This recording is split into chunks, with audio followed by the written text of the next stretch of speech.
ইসলাম ধর্মাবলম্বীদের অন্যতম প্রধান ধর্মীয় উৎসব পবিত্র ঈদ উল ফিতর, খুশির ঈদ। ধর্মীয় পরিভাষায় এই দিনটিকে ইয়াউমুল জায়েজ বা পুরস্কারের দিবস হিসেবে অভিহিত করা হয়। দীর্ঘ এক মাস রোজা রাখার পর ধর্মপ্রাণ মুসলিমরা গভীর ধর্মীয় ভাব, গাম্ভীর্য এবং আনন্দের মধ্য দিয়ে খুশির ঈদটিকে যথাযথ মর্যাদায় পালন করেন। হিজরি বর্ষপঞ্জি অনুযায়ী রমজান মাসের শেষ শাওয়াল মাসের প্রথম দিনে পালিত হয় খুশির উৎসব। শনিবার সারা বিশ্বের সঙ্গে মেদিনীপুরে অত্যন্ত উৎসাহ এবং মর্যাদার সঙ্গে পালিত হলো ঈদ উল ফিতর। ভোরের আলো ফোটার সঙ্গে সঙ্গে মুসলিম সম্প্রদায়ের মানুষজন স্নান সেরে নতুন পোশাকে সজ্জিত হয়ে আতর সুরমা মেখে দলে দলে নিজ নিজ এলাকায় ঈদগাহ ময়দানের উদ্দেশ্যে রওনা দেন। মেদিনীপুরের ঈদগাহ জানাজা ময়দানে সকাল 8টা 10 অনুষ্ঠিত হয় ঈদের প্রথম জামাত। এই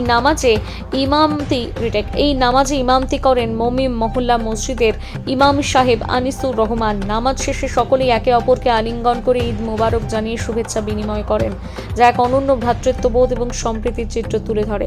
এদিন নামাজ আদায়ে উপস্থিত ছিলেন 13 নম্বর ওয়ার্ডের কাউন্সিলর মোজাম্মেল হোসেন। তিনি ইমাম সাহেব আনিসুর রহমান সাহেবকে রাজ্যের মুখ্যমন্ত্রী মমতা বন্দ্যোপাধ্যায়ের পাঠানো শুভেচ্ছা বার্তার কার্ড তুলে ধরেন।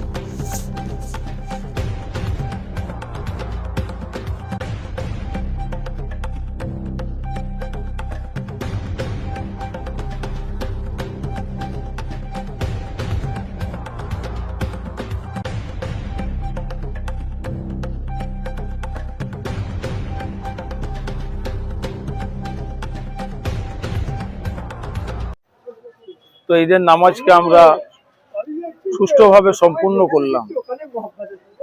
আজকে ঈদের দিনে চাই আমরা যে আমাদের মধ্যে ঈদ ছড়িয়ে থাকুক, সবার মধ্যে ছড়িয়ে যাক। তাই সর্বস্তরের মানুষকে জানাই আজকে ঈদের দিনে ঈদ মোবারকের শুভেচ্ছা ও ভালোবাসা। সকলে ভালো থাকবেন, সুস্থ থাকবেন, সব আমরা আল্লাহর কাছে দোয়াই করি। এবং ঈদের দিন যেমনভাবে আমাদের খুশির সঙ্গে কাটছে, এই জন্য আমরা দীর্ঘদিন যেন এইভাবেই কাটাতে পারি, আমরা আল্লাহর কাছে দোয়াই করি। ঈদ পালন আমরা শান্তি শৃঙ্খলা ভাবে সম্পূর্ণভাবে আমরা আদায় করেছি।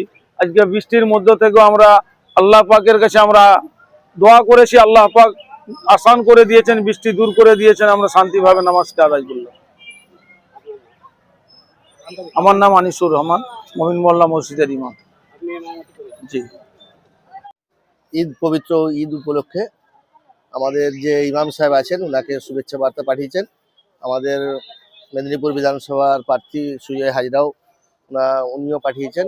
সেই কার্ড আমরা আজকে আমাদের এই ঈদগার যে ইমাম সাহেব নামাজ পড়ালেন ওনাকে ঈদের শুভেচ্ছা বার্তা জানালাম। সবাই শান্তিতে ঈদ পালন করুক, এটাই চাইবো যে পবিত্র ঈদ আমরা যাতে এক মাস রোজা রাখার পর আজকে তার সমাপ্তি ঘটিয়ে আনন্দ উৎসবের মধ্যে মেতে উঠুক। তো আমাদের মাননীয় মুখ্যমন্ত্রী বলেন উৎসব সবার, ধর্ম যে যার নিজের কাছে।